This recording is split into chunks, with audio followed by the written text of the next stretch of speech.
You got to go see the neighborhood what? Godfather. Godfather? Yeah. And when you go in to see the neighborhood Godfather, right? You have to meet them on their schedule. Yep. You I'm get my surprised drift? you're not the neighborhood Godfather. No, I haven't gotten to that stage yet. But when you meet when you're going to meet the neighborhood Godfather, you got to meet them on their terms. Yep, they're in charge. Because and they're taking your meeting and they're doing you a favor, really. But anyway, you do what you got to do when You're you're gonna in make those me kind of places. sick. All right, I'm just gonna post my face, okay? All right. Is that okay? That's fine with me. Okay. I think last week we ended by saying we would take this week to talk about some of the specific racial biases and stereotypes, and just start questioning some of the biases we're aware of. Right. And I read a lot this week, and it's interesting about bias because we all have them, and yet kind of part of the definition of it is we don't know what they are. Because if we identified them, we would probably work on getting rid of them. Yeah, and the big thing about that one is that we say things and we don't say it with any intentionality behind it. We say things out of ignorance. Right. And that's where the big challenge comes in, because you don't know what you don't know sometimes, and we say things and we do things, and it could be offensive to other people, other cultures, and we just don't know because nobody's ever told us, and there's no guideline. And to be quite frank, it happens more than one would think, particularly for us, a I lot think of we're times going for to Black see, folks. we're going to have an opportunity to be much more aware. I was so excited yesterday when Joe Biden named Kamala Harris as his running mate. And Right. this is going to be able to open so much more conversation, because as a Black woman, I don't think it's going to be long before we hear, oh, she's angry. She's an angry Black woman. Well, it comes right back to the same thing that they did with Michelle Obama. Yeah. And I'll get off of that subject. That's a scary subject, and I don't want to offend anybody. However, I am going to go a little edgy right now. We like you, edgy, Emerick. If you said all of those things about Michelle Obama, what do you say about our current First Lady? Yeah. And that's where you see the difference in treatment, because they treated that woman, stellar from an education perspective, stellar from a reputation perspective, just all around stellar. And the passes that the current First Lady gets, even if you just took a look at her public pictures, right? And her past occupation, right? Yeah. And Google it if you don't know. Nobody says a word. Nobody says an absolute. It's mind-boggling that nobody says a word about who she is or who she was. And I get it. People get past their past. Well, I actually don't think it's mind-boggling if you think about how Michelle Obama approached things. When they go low, we go high. Right. I would like to believe most of us are above that behavior. Well, and I'm only saying that in the context of the America that we live in, right? In the America that we live in, I would challenge you to put the two resumes next to each other and say, which one does not pass the test? If you could take faces off, right? Just take faces off and put the two resumes next to each other from a person who you would want to be the quote unquote spokesperson. Right. Well, and that's the challenge. we're going to be exposed to a lot of opportunity to observe either our bias or bias in other people, so we can start identifying it and rooting it out.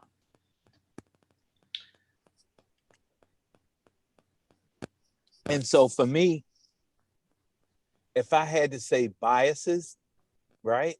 And I'm going to start this off with my biases.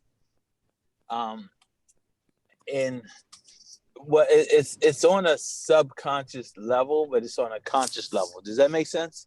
Yep. On a subconscious level, like for me, I'm going to go through a couple different places. Let's just say, if I said from a Latino perspective, a bias for me from a Latino perspective is that they work hard. They will do whatever they have to do to get it done. And I'm you know, I'm tiptoeing around this, but in any event, and they're crafty at making things happen the way that they want to happen, and that comes out to be that they can be slightly manipulative. Does that make sense? Well, it's your bias. Where did you get that bias from? But I got that bias from experiences where I have had one conversation, and then when the outcome was something different, and a few occasions they said, "Well, I didn't really understand what you were saying," and it's like, but and again, this is just me, and I'm in therapy on this. But you understood what we were saying when we were talking about the money, but you didn't understand what we were talking about when we were talking about the work. You see where I'm going with that? And that's just me. And again, if I had to say, in white America, my bias is that there is going to be a judgment factor. I can't say when, I just know that I'm going to be judged. And since I'm going to be judged, I have to always be on my P's and Q's with the way that I look, the way that I talk. That I'm always I'm trying not to get at this judgment or this bias from this other person come out, but my bias is that I'm always looked at as a less than, right? And to be quite frank, there has been a question of, can I really trust this person for what they say and who they say they really are? I get that totally.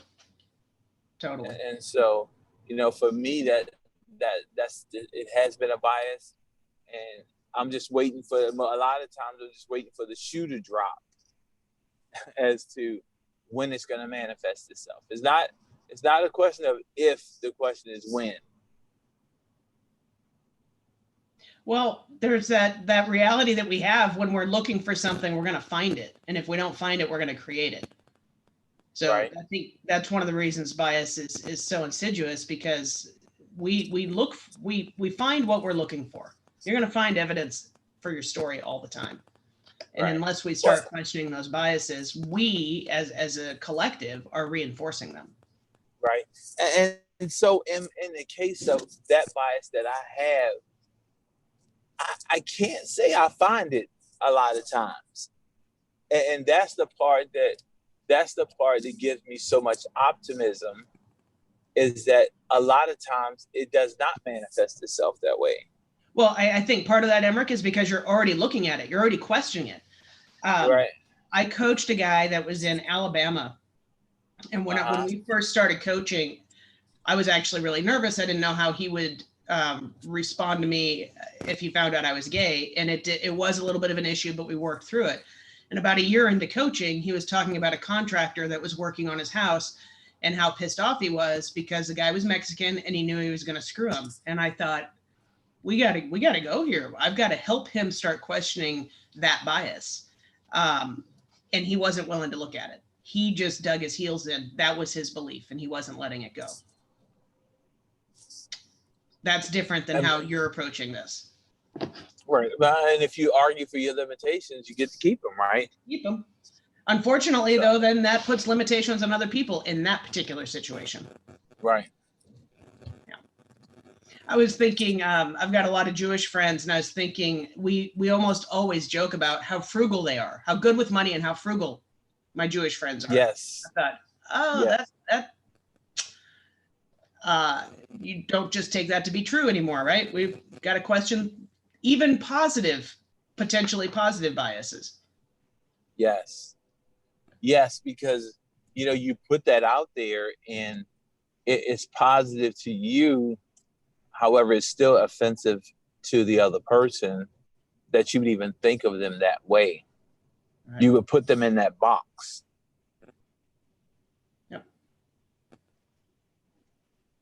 All right. What else? What other biases? I think you said you had 2 that you wanted to address. Those were my 2. What was the second one? I got crafty on Latinos. Right. And the other one is that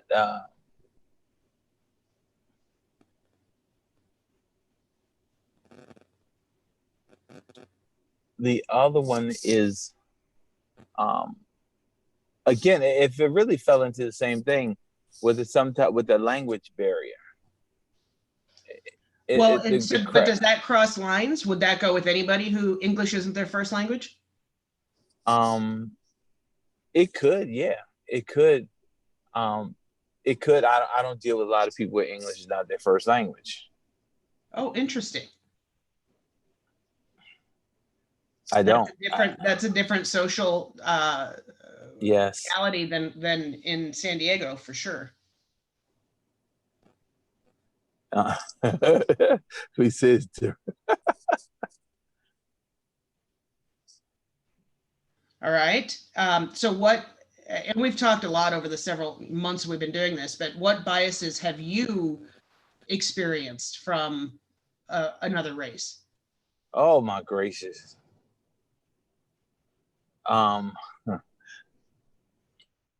Well, one of the big ones is that people don't one is that people don't show up and they expect not to have the most intelligent conversation. Right? Or here's one that's just that you wouldn't even think of. It's only, I know it because I understand it. I get in the elevator, right? And the minute I get in the elevator, the white woman clutches her purse. And it's just reactionary. It's reactionary. Subconscious, don't even know it. It's happening. Immediately cut your purse and go to the furthest corner of the elevator. It happens a lot. The other one is just walking down the street. I'm walking down the street. People look at me. They look at their car door and they automatically lock their car door. And it's subtleties that people don't even, they just don't even understand. You're in the middle of you could be in a slightly contentious conversation, or you could be in a conversation with a mixed group, and then you hear this, yeah, one of my really good friends is Black. What the hell does that mean? I just read an article on that Emerick, and that there's a subconscious need to distance ourselves from racism when we say that. Right.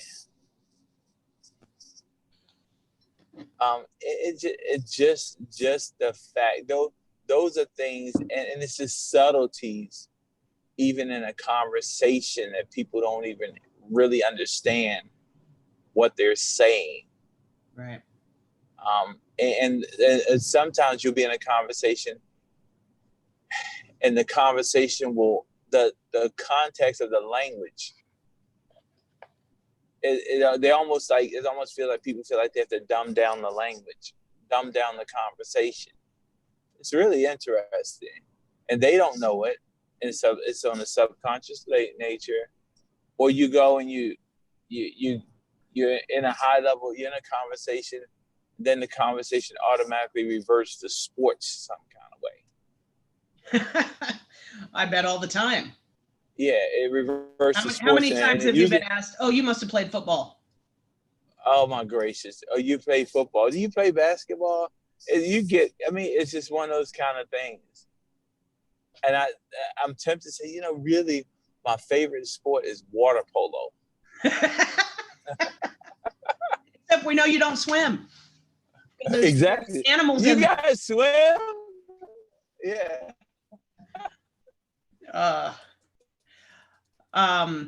What about, do you ever get people just expect you to be late? Yeah. Yeah.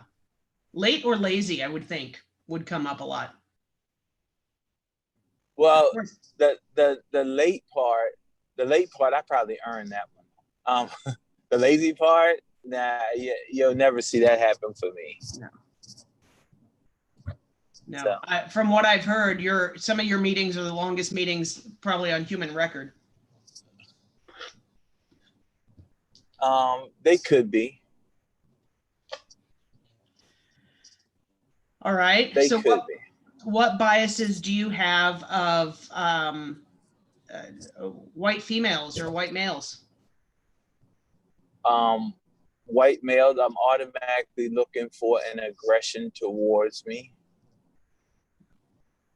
I'm automatically looking. Is that a bias? Is that something you just have to actually be ready for because it's a reality?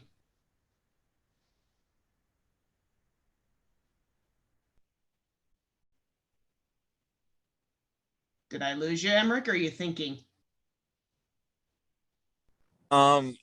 It may not be the reality with that person. I said that just might be my bias in some things that have happened to me, and that may just be my reality. Okay. And I have to be careful because a lot of times my language and my demeanor is in such a way where I'm consciously aware that there's certain things that I cannot do. Like in those conversations, when I'm talking to white males, I never stand too close to white males. Okay. And why is that? Because I am an imposing figure. Okay. I'm a large black male, and it could be an intimidating experience. And I don't want to make them feel less than for any reason. Is that only with white males, or is that with white females too? Oh, white females. Yeah. Oh, I can come close to the white females. I just can't come close to the white males. With white females, it's more of a passive thing. They're a little more passive. And then with white females, well, you got to remember, females are females. So as a man, you still have to keep your proximity in order, your personal space, and make sure you don't invade people's personal space. However, in my experience, most women appreciate a closer conversation rather than a further distance conversation. Yeah.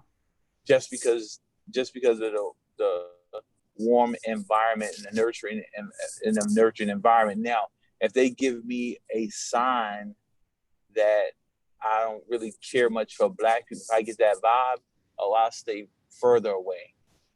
Yeah. Makes sense.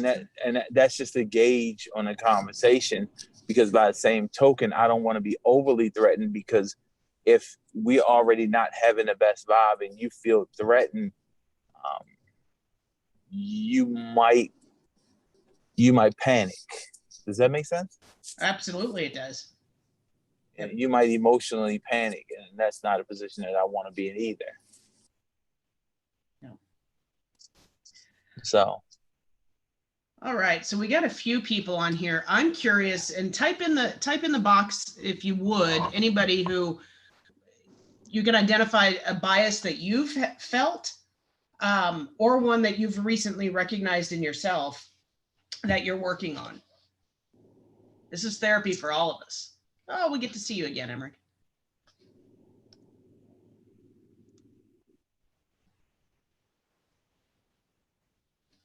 So you're looking at the chat? Yeah, I'm looking. There's nothing in there. Everybody's so shy. I know this is a touchy topic, but this is the safe place to work through it.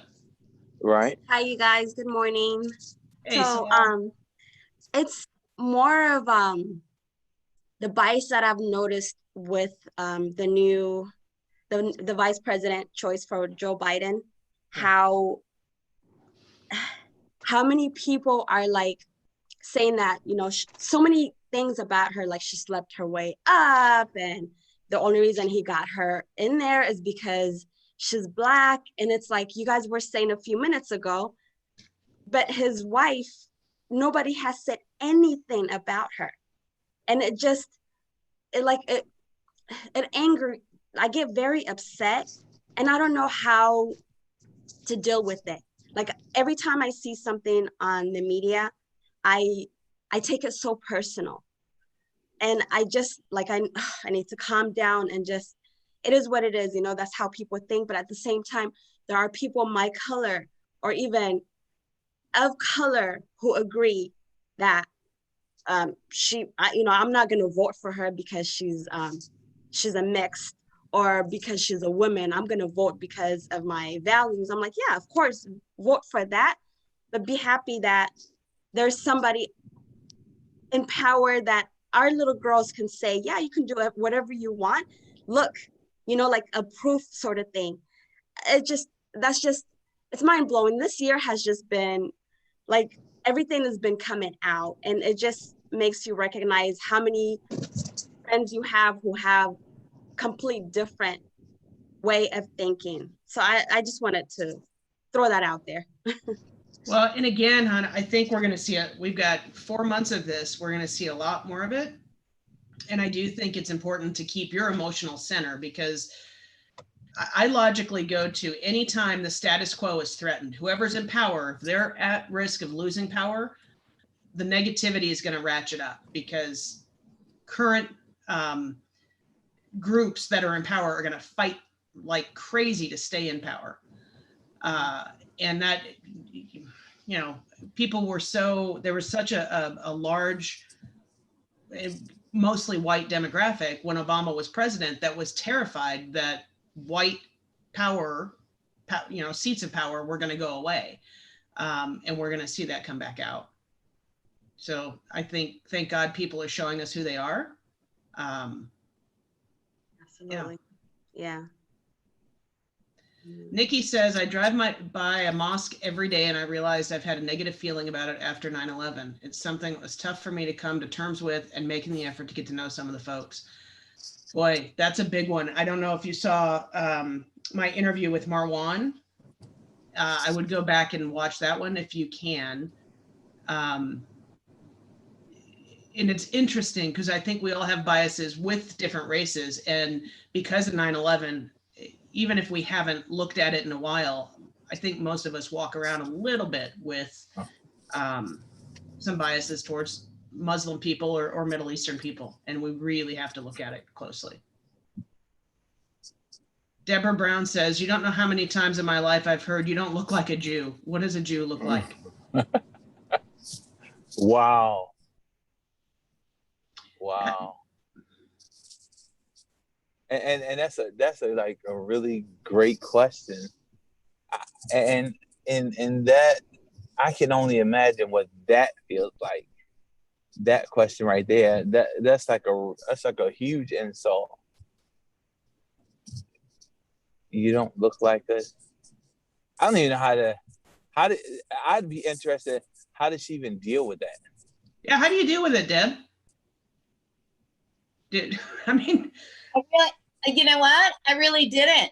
I didn't. I think in my young life, I didn't say anything because it was so hurtful. And I grew up in New York, so the Jewish population was in my community was very plentiful. But I moved to California, Huntington Beach, when I was 24. And that's when the majority of "you don't look like a Jew" came. I even got a conversation once from a young one that that thought I had horns in my head, because that was the well, it's kind of like that's like Emerick's story about having a tail. that's right. Right. No, and I could go as far back as Brownie Camp, when I went to Girl Scout camp when I was a little girl, and some gal said to me, we're in upstate New York, and some gal said to me, I was probably 10, and I was crying all the time. I hated leaving my mommy and all of that stuff. And then the gal called me a dirty Jew. And this little girl, a little black girl, says, like with her hands on her hip, I'll never forget this, and I was 10. Well, are you such a clean Catholic? And that was her defense to me, because I was just crying all the time. So that was her defense to me. But I don't think I've ever really handled or dealt with that question. I actually just fell inside. Now I would have a clear response of being proud and prideful and not even worrying about a response. But back in the day, I would just fold in and feel sad. I had no response. Yeah. Nobody ever and maybe I never shared it with my parents, what a good response would be. Yeah. I don't know if that's helpful in that answer, but that's my answer, you know. Well, and you know, Ashley, I don't think you really know how to respond. You don't, when it happens. You probably are in shock for a moment, and then the moment's gone, and you just are swimming in your own head. Right. Well, for me, it's not that I'm in shock. It's just a matter of tempering my response to make sure that I'm going high. Does that make sense? Yeah, that reminds me. I was teaching in Long Beach a couple years ago, and a student in the class said, and I don't even know how, it was so misplaced, but he said something to the effect of, these damn liberal snowflakes. And I didn't temper my response because it was just so out of place and so offensive, and I went right at him. So yeah, in our better moments, perhaps we could temper our responses.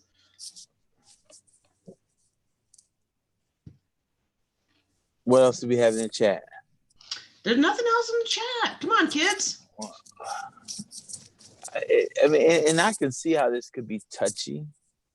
I can see how this could be really touchy for some folks. Because it you know, when you're addressing it, I don't think you really know what people's real response is going to be to your biases, and nobody has really asked you. When nobody's ever asked you, what are your biases? You typically, I can imagine that you typically wouldn't want to say it because it puts you in an extremely vulnerable space.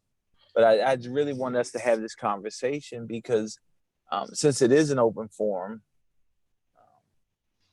I looked at it as a way of a little bit of therapy for all of us. Because it gives you a better understanding. I think that when we start talking about this, it gives us a better understanding of what other people think or what could be on other people's mind. Or for some of us, it could feel like, you know, I was thinking the same thing, or I feel that way sometimes. And I'm not wrong for thinking it. I'm wrong for acting upon it. Does that make sense? Not questioning it. And I think part of the challenge, I think, because I'm going through my own mind, we're not, if it's a bias, we are most of the time not aware of it. Uh-huh. I think that the challenge right now is to start working on your awareness around it. Right. I was thinking, okay, so last year I went to Italy, and what did and just encountering different groups in Greece, one bias I have with anybody from that kind of Mediterranean area is that they're going to be dirty. They're going to smell. Right. And again, we got to be really careful. We got to be really careful with that, because it just may not be that way. That's a rough bias. No matter what it is, it may not be that way. And we just got to be clear and transparent that Deborah put another one in here. In one area here, a lot of buyers are Asian, and she said for a long time she didn't think they would talk to her, but that was wrong. In that too, right. I've seen it just in the real estate market. A lot of agents wary of doing business with Asians or Middle Easterners because of the way they negotiate, and they approach culturally negotiations differently than we do. All right, now we got some going in there. Hang on, Emerick. Okay. Stephanie says that she once commented, "That is so Jewish of you," to a friend when we were planning a dinner menu for a party, and she nixed my suggestion for the bacon on the salad.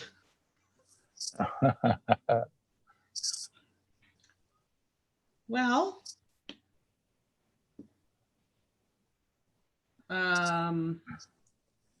in theater, landing a lead role, I got asked whether they will paint my skin white for the role. I felt very confused when he asked me that question, or got asked to translate an Asian menu or how to cook it. Really? I'm sorry, Evie. And so things happen, and we don't really know how to respond. But I believe that we absolutely, before, like, sometimes it's some things that you just let go, because the juice is not worth the squeeze. And Right. it's some things that you absolutely can't let go. I believe that when the people who you know, love, and like, you can't let it go. Other people, you just don't even want to. It's not even worth the conversation. Does that make sense? Yeah. Yeah. You got to choose where to spend your time. Yes. Yes. Ashley? Yes, Deb. To what Emerick's saying, I think oftentimes it's easier to defend others in the scenario than to go ahead and defend yourself. It takes a lot of more courage to defend yourself, I think. I find that in my experience. I think that's absolutely true. And I think we actually all have a responsibility to be knowing that, to defend everybody else. And we see that just with gender. How many times do sexist things get said in front of one woman who doesn't speak up for herself, but another woman hears it and then will speak up.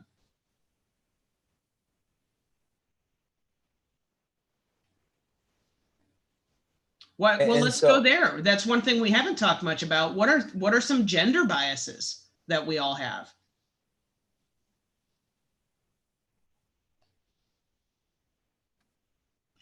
Okay, Robert says, here is my bias. Having grown up like I did, I now have a bias against those that don't see the world as I do, and that they're ignorant. That, yeah. Well, in the absence of a conversation, ignorance prevails. So, Emerick, I grew up in a very white, homophobic, racist, Islamophobic, you name it, area of California. And now that I have gone out and seen the world, my thought process has completely flipped. But I know deep, deep, deep, deep down, some of that still exists within me. But now I have a visceral reaction to people that say things from the community I grew up in, and they don't realize what they're saying is completely racist. For example, my young niece, who I adore, they're sweet. I mean, they're loving, but they don't understand when they say the words, oh, the Mexicans came over and cleaned the house today. To me, that's a racist statement, calling them the Mexicans, as if Mexicans clean.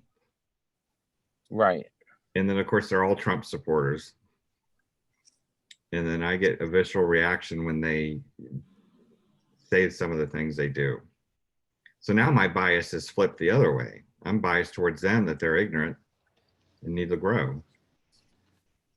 And you know what? And sometimes we fall into that place that we do flip, because I mean, and just to be quite frank, I've had that situation happen to me a couple of times, where I flipped on some people, but again, it's ignorance. It's just lack of knowledge. Now the challenge becomes if you can have an intelligent conversation with them. And that's why, like I was saying before, sometimes it's the juice worth the squeeze. Yeah. You can't argue with stupid. Well, you actually can. You're just never going to win the argument. Exactly. And so that it's the juice worth the squeeze at that point. Is the juice worth the squeeze? And you got to be careful, and you got to be mindful. Well, we don't talk about politics at all. We don't talk about politics or religion. Two things. Okay. And I trust me, I have that conversation with some folks on a regular. And then my flip to that is, if they say something that's like stupid, since we're not having this conversation, if you say something, if you go into your stupid zone, then I'm forced to make a comment. As long as you don't go into your stupid zone, I will leave you in stupidity, and we just have to work through that at a different time. But if they go into the stupid zone, sometimes you just can't let it pass. And I've asked some people, say, well, what if that was your sister? Or what if that was your mother? What if that was your child? Would you feel the same way? Yeah. And then there's that proverbial pause, and then they leave the conversation alone after that. Yeah. And so people like that, sometimes you just have to drip on them. You can't have a confrontational conversation, because it's not going to go well. Well, the second you make somebody defensive, angry or defensive, they're going to dig their heels in. That's just human behavior. Yes. And it's so hard if you're triggered. And, I love that you said that if they go into their stupid zone and it's a stupid zone, it's really hard not to trigger them and come from curiosity and ask questions. Yeah. Right. And so that's just a function. So no, I get it. I get that conversation where you have people that you don't talk religion or politics. Very much so. Yeah. Very much so. Well, Facebook hasn't helped that at all. But and you just don't even respond. You don't. Every now and then, I have read some things that I just had to respond to, and then it's most of it you just leave alone, because then you really can't win. If you can't even have a rational debate in Facebook most of the time, because the people who make the comment aren't rational people. No. And it's just a waste of energy. And going back to what Salam said, it's being able to say, Mark Willis used to say this all the time. If you have a thought or a reaction and you don't like it, just say, stop, go away. Right. So that it just, you purge it immediately. And a lot of what I'm reading on Facebook, Chris Spade posted something last night, and the most recent gentleman to comment on it said, Obama was a traitor and should be killed for his crimes. And I could have chosen to get really agitated. And I just thought, oh, bless his heart. He's just so ignorant. Right. Cancel, cancel, cancel, cancel, cancel. Yeah, exactly. In NLP, we learn not to have a reaction. We need to remain neutral. Yeah. In the classroom, that's easy. In reality, it's not. Yeah. Well, And you know, and you can't, and you just have to be careful, because in that space, your response really makes you look worse, can really makes you look worse sometimes than the person who actually made the comment. Yeah. And now again, that comes back to arguing with stupid. You know, you just can't combat stupid. So The only thing with that, sometimes when you when you read something, and I'm like the most of us here, I'll absorb, I'll read, I'll go whatever. But sometimes, just like defending somebody, you just find the need to like wanna like go, are you serious? And it's almost like, it feels like it's my obligation to wanna, squeeze, but I realize I'm going nowhere with the squeeze. But it's just like, it's like this obligation that I feel to, correct, but I hold back too. And I think that's a good obligation. And I think we just have to have the discernment as when is that wasted energy? Right. Right. Most of the time. I don't think most of the time. Let's see. Yeah. Yes, there's lots of stupid zones going on lately. Yep, that is true.